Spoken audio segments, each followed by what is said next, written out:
Hey Charlotte County, this is Charlotte County COPWATCH, and I just got an article from a friend of mine. I don't get the newspaper because I get most of my stuff online.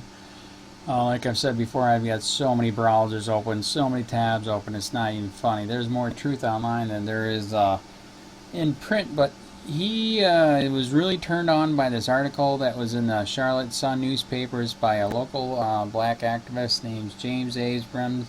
I have not even read this thing, so I'm going to read it to you live here. And I can see what he's already talking about. I live here too in Punta Gorda. And this is about a sign that they got up. And so this will be an interesting read. A tale of two signs. At the entrance of Punta Gorda, where southbound US 41 levels off, gleaming white sign proclaimed that blue, green, and gray lives matter. The billboard pays homage to the men and women who work for us as police officers, deputies, and correctional officers. And what's funny is I just did get off the phone with him. We're in contact with email too. I have been wanting to do a story on this sign because his point is this is basically for cop suckers, man, that don't have a clue what the heck is really going on. Our founding fathers did not say make everything illegal and make a military police state, and that is what we have now. And now you got these worshipers putting up signs that hey, they're the biggest of the best. You know, that's like what the freaking Nazis did. So I know exactly what he's talking about. That's great that he did this article. The message that their lives matter may seem somewhat redundant. After all, we pay these men and women to equip them with weapons and trust them with our lives. Of course their lives matter, and only a fool or an evil person would think otherwise. So why the sign and why the message? The answer lies back over the bridge in a glade just off the Forest Nelson Boulevard, Charlotte. There's a Unitarian Universalist Fellowship of Charlotte County resolutely displays a Black Lives Matter sign. This sign had been stolen, and one committed punishment by his replacement every time the banner disappears, and church personnel have been threatened reaction if it sparked a series of church meetings and discussed the liability and potential for violence and whether it was worth maintaining the public message. Since Black Lives Matter group formed as reaction to a series of civil deaths at the hands of law enforcement, reactive message that blue lives, green lives, white lives, all lives matter too has erupted. But the reaction ignores the reality. Black lives are often treated as if they don't matter and instead exacerbates the situation before the Civil War. The Supreme Court ruled that Dred Scott opinion that black people had no rights and white men had to respect about 70 years earlier. Our founding fathers who wrote a compromise in the Constitution for the purpose that the proportionate representative defined slaves as 3/5 human. So from the highest court in the land, the document that defines our existence as united people, black lives have been legally defined as mattering less.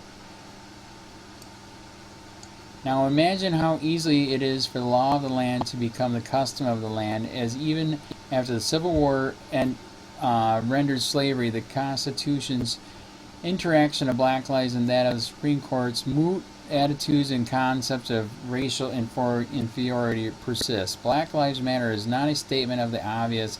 It's a plea that the people... Okay, switch. All races realize that not only black lives are better, but they are entitled to the same natural dignity afforded the lives of others equally, not superiority before the law and at the hands of the law enforcement officer is the goal of the Black Lives Matter movement. Last week, Punta Gorda reacted with the understood horror when a white woman, the volunteer who wanted a better learned police procedure, was killed during a role-playing exercise at police headquarters. What went wrong is beyond my keen. I'd be presumptuous and stupid to even speculate, but I can say with certainty even the distant event, negligent and poor judgment precipitated tragedy.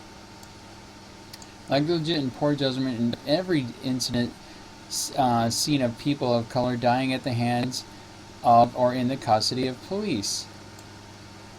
Negligence and poor judgment are precipitating factors. Consider the black caregiver in Miami lay on the back and raise his hands after being ordered to do so by officers. who was then shot in the leg. What about John Crawford, the shopper at Walmart, Ohio, who was killed because a white guy called 911 and claimed the shopper's toy gun was real? Or remember Sandra Bland, whose routine traffic stop ended with her death in a holding cell? Think about the incidents of police brutality we've all seen captured by cell phones, circulated on Facebook and other social media. The common threads are negligence on the part of the officers who failed to follow procedure and poor judgment on the part of the officers who have de-escalated the situation. The common defense that are the common defense is that our officers in blue, green, brown, or whatever have to make split decisions who are weak to judgment. We are taxpayers, we are citizens, and we are residents of the community that has lost a good woman because of law enforcement's negligence and bad judgment. Like many of our community, I grieve for Mary Knowlton. We both shared a passion for books and reading. I personally remember how hard she worked in the Punta Gorda library. But her death could be an eye-opener for the bridge builders. People of all races understand that police negligence and bad judgment can hurt any one of us, not just the others. When we accept Black Lives Matter, we accept the fact that all lives do indeed matter. James Abram is a book editor and publisher based in Port Charlotte.